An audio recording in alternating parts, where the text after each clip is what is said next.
कुछ योजनाएं बताई हैं। उसके अलावा जो पुनर्वास आत्मसमर्पण और पुनर्वास योजना है उसके तहत भी हम कार्रवाई कर रहे हैं, जिसमें उनको स्किल अपग्रेडेशन के भी प्रोग्राम्स हम उनको कराते हैं। नक्सली किन किन जिलों में अफीम की खेती करते हैं और किन जिलों में इनका अभी भी प्रभाव है? जैसा आपको मैंने बताया कि 8 ज़िले जो हम लोगों ने मेंशन किया है, उसमें इनका प्रभाव तो नहीं कहूँगा, पर हाँ ये वहाँ पे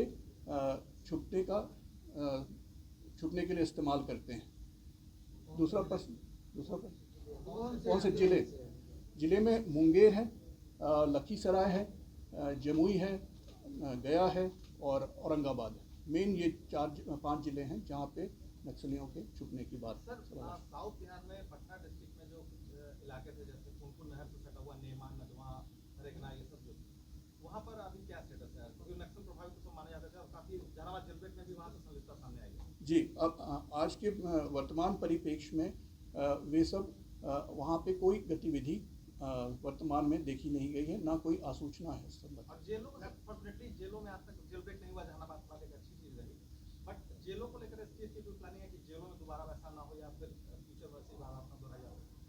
इसके लिए डिफरेंट एजेंसीज लगी हुई हैं।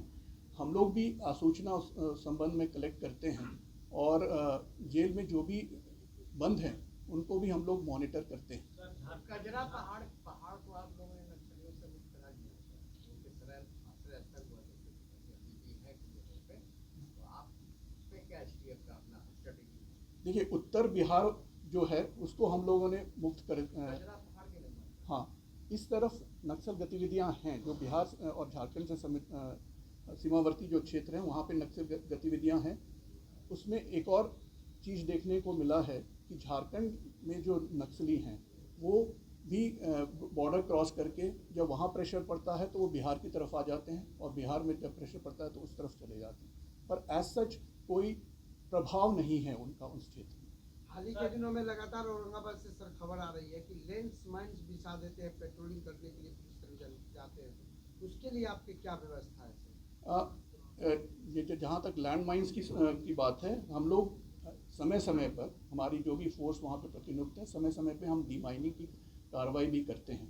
और आप जैसा देखे होंगे हमारे उपलब्धियों में हमने बहुत सारे आईडीज़ और विस्फोटक बरामद किए हैं उसी कार्रवाई के तहत। झारखंड बॉर्डर पे नक्सली समस्या जो है सर उस बेल्ट में ज़्यादा है, जैसा आपने भी बताया, तो झारखंड के साथ क्या आप लोगों का कोई कोऑर्डिनेशन, कोई अभियान चल रहा है या उनसे कैसी मदद मिल रही है? वहाँ पे क्या टारगेट आप लोग कर रहे हैं झारखंड बॉर्डर? जहाँ तक झारखंड का सवाल है, झारखंड से हम लोगों को लगातार मदद मिलती है, समन्वय भी है हम लोगों के बीच, और हेडक्वार्टर लेवल और इवन डिस्ट्रिक्ट लेवल, थाना लेवल पे भी कोऑर्डिनेशन है।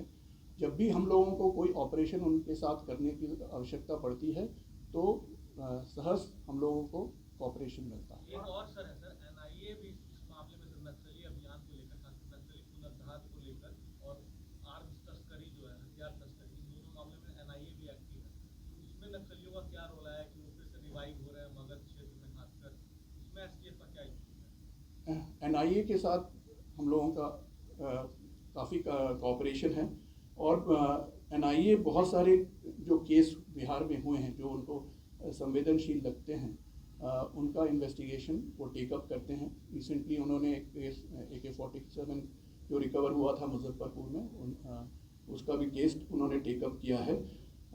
उनसे भी हमारी बातचीत होती रहती है और उनके द्वारा जो सूचना या उनका जो सूचना तंत्र है या उनके इन्वेस्टिगेशन में जो चीज़ सामने आती है वो हम लोग से शेयर भी करते हैं और हम भी उस पर कार्रवाई करते हैं। एज सच जो हमारी सूचना है और उनकी सूचना है उसमें मोर और लेस मेल है, दोनों में ऐसा कोई डिफरेंस नहीं है। जो वो हम बता रहे हैं, मतलब जो हम कह रहे हैं कि सीमावर्ती क्षेत्रों में नक्सली एक्टिव हैं, उनका भी यही प्रभावित क्षेत्रों में समय समय पर स्वास्थ्य शिविरों का भी आयोजन किया जाता है। डाक विभाग के द्वारा भी इन क्षेत्रों में डाक घर की 163 नवीन शाखाएं खोली गई। प्रत्येक शाखा अपने क्षेत्राधिकार अंतर्गत आने वाली आबादी की बैंकिंग एवं वित्तीय आवश्यकताओं को पूरा कर रहा है। इन क्षेत्रों में बैंकिंग एवं एजुकेशनल फैसिलिटीज़ का भी विस्तार किया जा रहा है। भविष्य की कार्य योजना के तहत वर्ष 2025 में वामपंथी उग्रवाद पर कारगर अंकुश लगाने का हमारा लक्ष्य है, जिसके लिए बचे हुए शेष वांछित नक्सलियों को गिरफ्तार करने हेतु इंटेलिजेंस बेस्ड ऑपरेशन व्यापक स्तर पर किए जा रहे हैं। साथ ही इच्छुक नक्सलियों को आत्मसमर्पण करने के लिए भी प्रोत्साहित किया जाएगा। कुख्यात नक्सली जो जेल में बंद हैं, उनके विरुद्ध दर्ज कांडों में स्पीडी ट्रायल करने का भी योजना है। सक्रिय नक्सलियों के संपत्ति की भी पहचान की जा रही है ताकि पीएमएलए के तहत उन पर कार्रवाई की जा सके। जेल में बंद और जेल से छूटे हुए नक्सलियों पर कड़ी निगरानी रखी जा रही है ताकि वे पुनः नक्सली गतिविधियों में संलिप्त ना हों। इस वर्ष एसटीएफ का पूरा प्रयास रहेगा कि बिहार को वामपंथ उग्रवाद से पूर्ण रूप से मुक्त कराया जा सके। इसके लिए एसटीएफ हमेशा से प्रतिबद्ध है। धन्यवाद। 89 हथियार, 20,000 से अधिक कारतूस, 2,000 आईईडी तथा 2100 किलोग्राम विस्फोटक जब्त किए गए। बरामद किए गए हथियार में 11 रेगुलर और 31 पुलिस से लूटे गए हथियार थे। केवल इस वर्ष की बात करें तो राज्य एवं राज्य से बाहर से 123 नक्सली गिरफ्तार किए गए, जिसमें 11 इनामी नक्सली थे। एक पुलिस राइफल सहित कुल 24 हथियार, 2,432 कारतूस, 554 डेटोनेटर, 151 आईईडीज और 146 किलोग्राम विस्फोटक बरामद किया गया।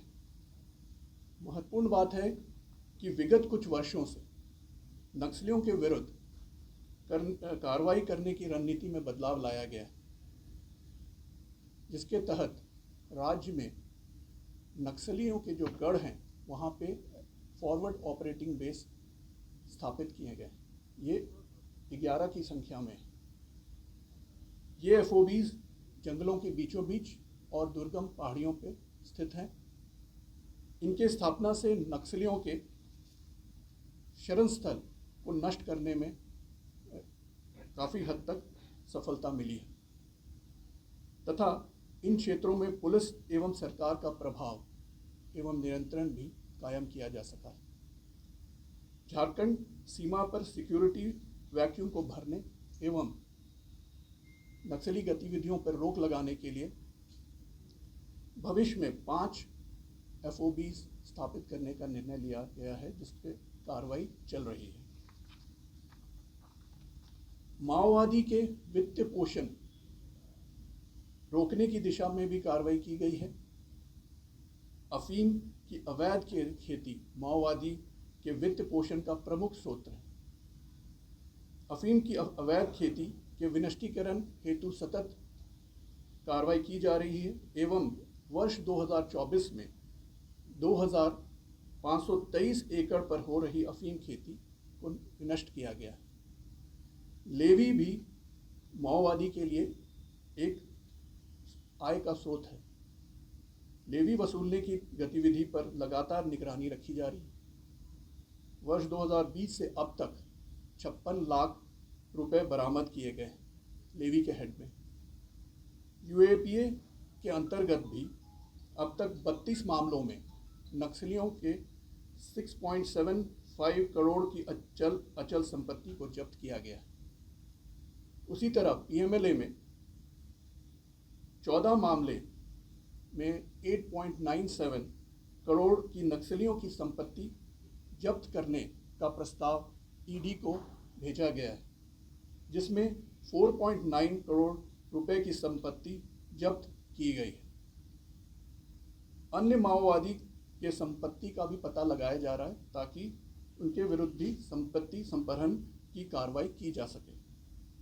अपराध अनुसंधान के अंतर्गत महत्वपूर्ण नक्सल कांडों के अनुश्रवण हेतु एक समिति का गठन किया गया है।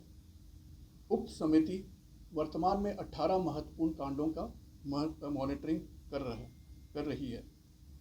वर्ष 2024 में यूएपीए के अंतर्गत 40 कांडों में कुल 120 नक्सलियों के विरुद्ध अभियोजन स्वीकृतादेश प्राप्त किया गया है।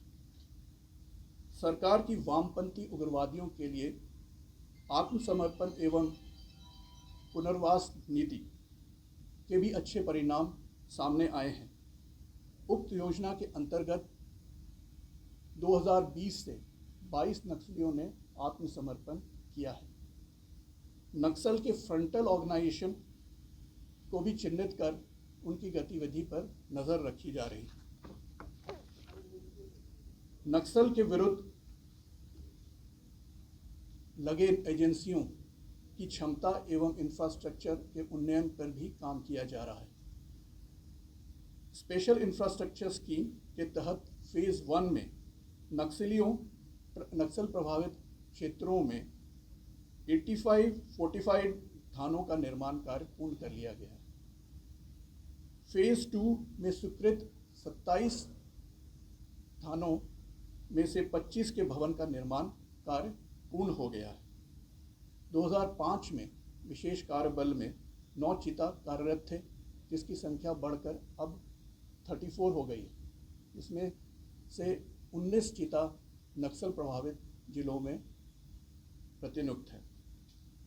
उन्हें लगातार विशेष प्रशिक्षण भी प्रदान की जा रही है।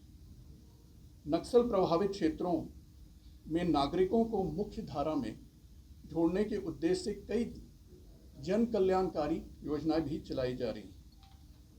सड़क संपर्क योजना के तहत राज्य के 8 जिलों में 128 पथ, जिसकी कुल लंबाई 1814 किलोमीटर है, का निर्माण कार्य पूर्ण कर लिया गया है। नक्सल प्रभावित क्षेत्रों में संचार व्यवस्था को भी सुदृढ़ करने के लिए 93 मोबाइल टावर लगाए गए हैं। वहीं 35 और मोबाइल टावर का निर्माण कार्य चल रहा है। स्वास्थ्य विभाग में भी विस्तार किया जा रहा है। इसके अतिरिक्त आधुनिक हथियार भी और रहते हैं उनके पास, तो सर क्या आपके पास अपग्रेड है? नक्सलियों को हथियार कहाँ से मिल रहा है, कहाँ से प्रोवाइड हो रहा है? हमारी जो सूचना है कि नक्सलियों के पास अब कोई सप्लाई नहीं हो रहा है। पूर्व के हथियार जो हैं वही कहीं कहीं छुपा के रखे गए हैं, जो समय समय पर रिकवर होते हैं।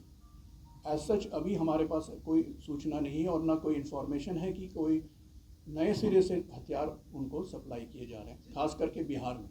जिस तरह से औरंगाबाद में सर लगातार सीआरपीएफ कोबरा बटालियन और बिहार पुलिस छापेमारी करती है, छापेमारी करती है लगातार। औरंगाबाद में देख रहे हैं कि 3 महीनों में कब से 3 से 4 केसेस सामने आए, तो हाल ही में 4 आईडी मिले। औरंगाबाद को क्या बेस बनाने की तैयारी कर रहे हैं? क्या एसटी का स्कैन? नहीं, ये जो रिकवरीज हो रही हैं उसके अगर पीछे जाएं, ये बेसिकली पुराने जो नक्सल थे उनके पास जो हथियार थे उन्होंने कहीं कहीं छिपा के रखे हुए थे।